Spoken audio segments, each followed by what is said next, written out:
এই হলো সুন্দরপুর রাজ্য।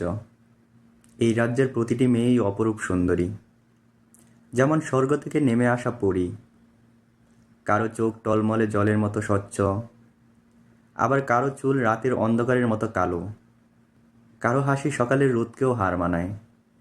কিন্তু একটা সমস্যা হলো, এই রাজ্যের মেয়েরা যতটা সুন্দরী তার থেকেও বেশি ঝগড়াটে।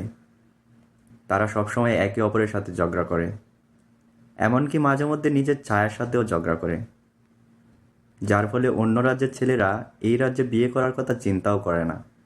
সবাই বলে সৌন্দর্যের চাইতে শান্তির প্রয়োজন বেশি।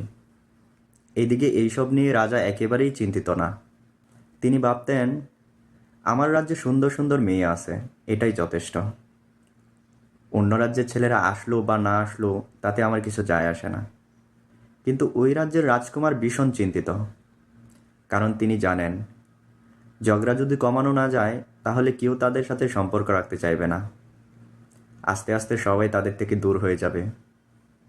আর কিছুদিন পর তো তাকেও রাজা হতে হবে, তখন পুরো রাজ্যটাই তাকে সামলাতে হবে। এটা ভেবে সে রাজ্য ঘুরে দেখার জন্য সাধারণ মানুষের বেশ ধরে রাজ্যে নেমে পড়ল। রাজকুমার ছদ্মবেশে রাস্তায় ঘুরতে লাগলো। সে দেখল বাজারে দুটো মেয়ে আম কেনার জন্য ঝগড়া করতেছে। কূপে পানি তোলা নিয়ে দুইজন মেয়ে মারামারি করতেছে। এমনকি ছোট বাচ্চারাও পুতুল নিয়ে একে অপরকে চড়থাপ্পড় মারতেছে। রাজকুমার খুব ভাবল, এভাবে চলতে দিলে রাজ্যের ফিউচার হবে অনেক ভয়ঙ্কর। তারপর তিনি এক বুড়ো জ্ঞানী মানুষের কাছে গেলেন। সেই জ্ঞানী লোকটা হেসে বললেন, রাজকুমার, সৌন্দর্য যেমন চোখে ধরে তেমনি শান্তি আর ভালোবাসা হৃদয়ে ধরে। তোমার রাজ্যের মেয়েদেরকে শেখাতে হবে কিভাবে ঝগড়ার বদলে ভালোবাসা দিয়ে জয় করতে হয়। রাজকুমার তখন একটা পরিকল্পনা করলেন। তিনি রাজ্যে একটা মেলার আয়োজন করলেন। মেলার নিয়ম ছিল, যে মেয়ে একদিন ঝগড়া না করে হাসি খুশি থাকতে পারবে তাকে পুরস্কার দেওয়া হবে। প্রথম দিন সবাই হেরে গেল, কিন্তু ধীরে ধীরে মেয়েরা শিখল হাসলে সবাই খুশি হয়, ভালোভাবে কথা বললে ঝগড়া কমে যায়। কয়েক মাসের মধ্যেই রাজ্যের ঝগড়া অনেক কমে গেল। রাজ্যের নাম ছড়িয়ে পড়ল। এখন সুন্দরপুর শুধু সুন্দরীদের নয়, শান্তি আর ভালোবাসার রাজ্যও হয়ে গেল।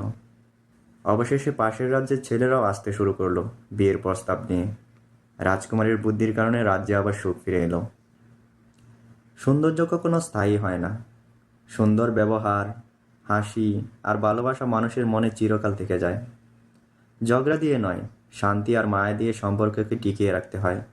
সুন্দরপুরের এই গল্পটা আপনার কাছে কেমন লাগলো ছোট্ট একটা কমেন্ট করে জানিয়ে যাবেন। আপনি যদি আমাদের চ্যানেলে নতুন হয়ে থাকেন তাহলে অবশ্যই আমাদের চ্যানেলটা সাবস্ক্রাইব করবেন। আর যদি ফেসবুক পেজ থেকে দেখে থাকেন তাহলে অবশ্যই একটা ফলো দিবেন।